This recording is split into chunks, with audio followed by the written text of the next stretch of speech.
أعوذ بالله من الشيطان الرجيم. بسم الله الرحمن الرحيم. إنا فتحنا لك فتحا مبينا ليغفر لك الله ما تقدم من ذنبك وما تأخر ويتم نعمته عليك ويهديك صراطا مستقيما وينصرك الله نصرا عزيزا. هو الذي أنزل السكينة في قلوب المؤمنين ليزدادوا إيمانا مع إيمانهم ولله جنود السماوات والأرض وكان الله عليما حكيما.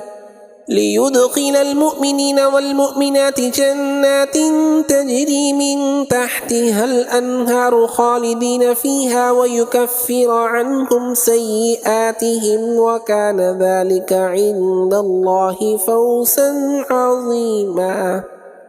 ويعذب المنافقين والمنافقات والمشركين والمشركات الظانين بالله ظن السوء عليهم دائرة السوء وغضب الله عليهم ولعنهم وأعد لهم جهنم وساءت مصيرا.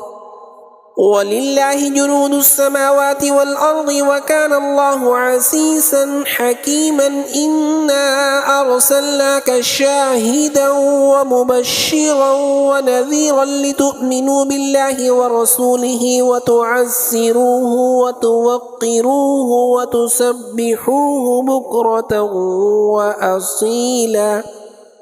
إن الذين يبايعونك إنما يبايعون الله يد الله فوق أيديهم فمن نكث فإنما ينكث على نفسه ومن أوفى بما عاهد عليه الله فسيؤتيه أجرا عظيما. سيقول لك المخلفون من الأعراب شغلتنا أموالنا وأهلنا فاستغفر لنا يقولون بألسنتهم ما ليس في قلوبهم قل فمن يملك لكم من الله شيئا إن أراد بكم غرا أو أراد بكم نفعا بل كان الله بما تعملون خبيرا.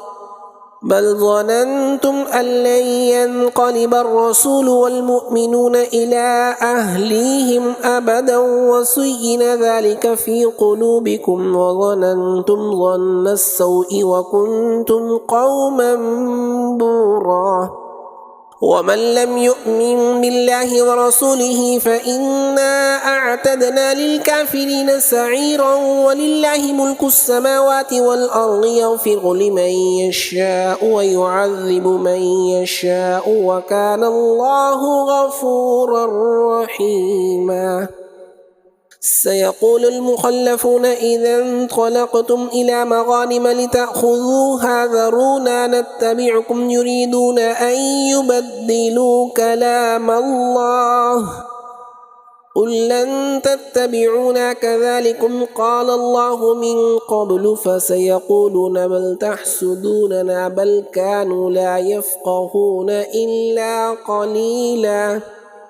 قل للمخلفين من الأعراب ستدعون إلى قوم أولي بأس شديد تقاتلونهم أو يسلمون فإن تطيعوا يؤتكم الله أجرا حسنا وإن تتولوا كما توليتم من قبل يعذبكم عذابا أليما. ليس على الأعمى حرج ولا على الأعرج حرج ولا على المريض حرج ومن يطع الله ورسوله يدخله جنات تجري من تحتها الأنهار ومن يتولى يعذبه عذابا أليما. لقد رضي الله عن المؤمنين إذ يبايعونك تحت الشجرة فعلم ما في قلوبهم فأنزل السكينة عليهم وأثابهم فتحا قريبا.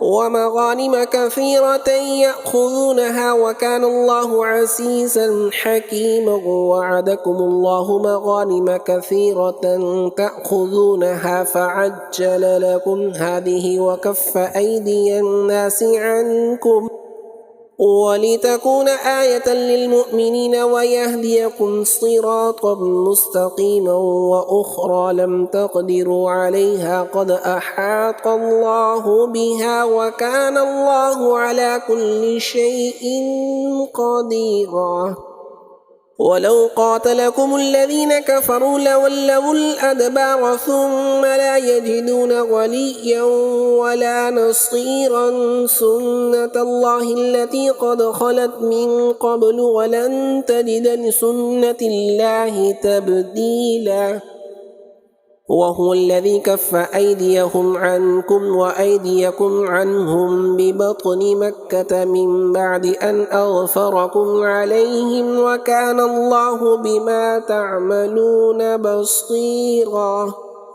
هم الذين كفروا وصدوكم عن المسجد الحرام والهدي معكوفا أن يبلغ محله ولولا رجال مؤمنون ونساء مؤمنات لم تعلموهم أن تطؤوهم فتصيبكم منهم معرة بغير علم ليدخل الله في رحمته من يشاء لو تسيلوا لعذبنا الذين كفروا منهم عذابا أليما إذ جعل الذين كفروا في قلوبهم الحمية حمية الجاهلية فأنزل الله سكينته على رسوله وعلى المؤمنين وألزمهم كلمة التقوى وكانوا أحق بها وأهلها وكان الله بكل شيء عليما لقد صدق الله رسوله الرؤيا بالحق لتدخلن المسجد الحرام إن شاء الله آمنين محلقين رؤوسكم ومقصرين لا تخافون فعلم ما لم تعلموا فجعل من دون ذلك فتحا قريبا هو الذي أرسل رسوله بالهدى ودين الحق ليظهره على الدين كله وكفى بالله شهيدا محمد رسول الله والذين معه أشداء على الكفار رحماء بينهم تراهم ركعا سجدا يبتغون فضلا من الله ورضوانا سيماهم في وجوههم من أثر السجود ذلك مثلهم في التوراة ومثلهم في الإنجيل كزرع أخرج شطأه فآزره فاستغلظ فاستوى على سوقه يعجب الزراع ليغيظ بهم الكفار وعد الله الذين آمنوا وعملوا الصالحات منهم مغفرة وأجرا عظيما صدق الله العظيم.